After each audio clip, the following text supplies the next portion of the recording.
नमस्कार, मेरा नाम तानिशा है।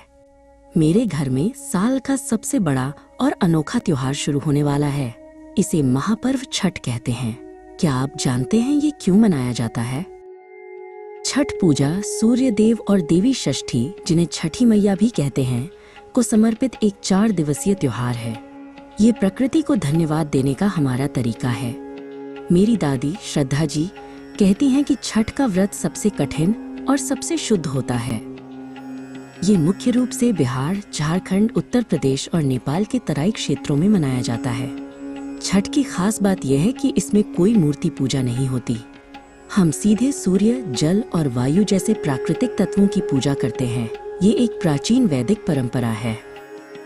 छठ का उद्देश्य है परिवार की सुख समृद्धि और सबसे बढ़कर बच्चों की लंबी उम्र और कल्याण की कामना करना। ये 36 घंटे का कठोर निर्जला व्रत होता है, बिना पानी और भोजन के। ये हमारे अटूट विश्वास को दिखाता है। दादी ने मुझे एक कहानी सुनाई। एक बार राजा प्रियव्रत का मृत पुत्र हुआ। देवी षष्ठी वहां आई, बच्चे को छुआ और वो जीवित हो गया। तभी से उन्हें छठी मैया कहा जाता है, जो बच्चों की रक्षा करती हैं।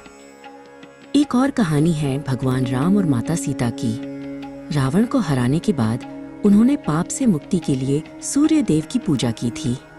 इसी तरह पांडवों ने द्रौपदी के साथ भी जुए में हारा हुआ राज्य वापस पाने के लिए ये व्रत किया था। त्योहार शुरू होने से पहले घर के हर कोने को चमकाया जाता है। सफाई सिर्फ घर की नहीं, हमारे मन की भी होती है। मेरे पापा उदय जी हर साल घाट की सफाई में मदद करते हैं, क्योंकि छठ सबको जोड़ता है। छठ में इस्तेमाल होने वाले बर्तन और चूल्हा भी नए होते हैं। मेरी दादी मिट्टी के चूल्हे को गाय के गोबर और मिट्टी से खुद लीप कर तैयार करती हैं। यह सब शुद्धता और सादगी के लिए किया जाता है। इस महापर्व के लिए सामग्री इकट्ठा करना भी एक बड़ा काम है। ठेकुआ बनाने के लिए नया गेहूं, प्रसाद के लिए फल और सबसे जरूरी बांस की नई दउरा और सूप। इन सबको माँ प्रकृति की देन माना जाता है। पहला दिन नहाए खाए। हम घर की सफाई करते हैं, पवित्र स्नान करते हैं और फिर अरवा चावल, कद्दू की सब्जी और सेंधा नमक से बना शुद्ध भोजन करते हैं। यह शरीर और मन को शुद्ध करने की शुरुआत है। नहाए खाए के दिन ये सादा भोजन भी एक प्रसाद जैसा लगता है। दादी ने बताया कि कद्दू की सब्जी, कद्दू भात खाना हमें सादगी और प्राकृतिक चीजों की शक्ति याद दिलाता है। शाम तक मन बहुत शांत हो जाता है। दूसरा दिन खरना या लोहंडा। दिन भर निर्जला उपवास होता है। सूर्यास्त के बाद गुड़ या गन्ने के रस की खीर खाकर व्रत तोड़ा जाता है। खीर खाने के तुरंत बाद 36 घंटे का कठोर निर्जला व्रत शुरू हो जाता है। खरना का प्रसाद बहुत खास होता है, एकदम शुद्ध और पवित्र। प्रसाद ग्रहण करने से पहले दादी सूर्य देव को एक दीपक दिखाती हैं। खीर की मिठास आने वाले कठोर व्रत के लिए हिम्मत देती है। रात के अंधेरे में खीर खाते ही दादी का 36 घंटे का व्रत शुरू हो जाता है। वो सोती भी नहीं है। मुझे हमेशा आश्चर्य होता है कि कोई बिना पानी के इतना लंबा समय कैसे बिता सकता है। यह सिर्फ आस्था की शक्ति है। तीसरा दिन संध्या अर्घ्य। घर में ठेकुआ और कई तरह के प्रसाद बनते हैं। हम बांस की सुंदर दूरा को फलों और प्रसाद से सजाते हैं और नदी घाट की ओर जाते हैं। सबसे स्वादिष्ट चीज जो बनती है वो है ठेकुआ। यह प्रसाद गेहूं के आटे और गुड़ से बनता है। ठेकुआ के सांचों से उस पर सुंदर डिजाइन बनाई जाती है। इसकी खुशबू पूरे घर को आस्था से भर देती है। दौरा में रखे हर प्रसाद का एक मतलब है। गन्ना, केला, नारियल, नींबू, ये सब धरती माँ की देन है। हम सूर्य देव को ये चीजें चढ़ाकर धन्यवाद देते हैं, ताकि हमारी फसलें अच्छी हों और परिवार खुश रहे। शाम होते ही सभी व्रती नए कपड़े पहनकर घाट की ओर चलते हैं। रास्ते में छठ के मधुर लोकगीत गूंजते हैं।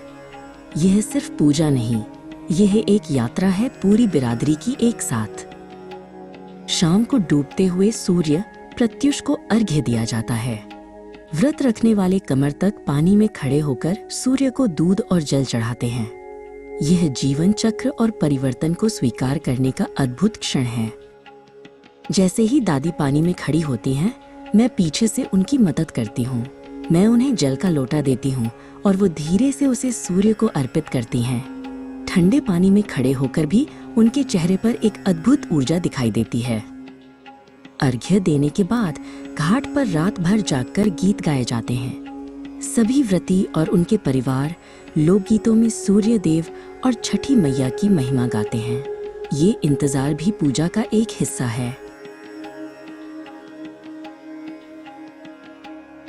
चौथा दिन उषा अर्घ्य और पारण।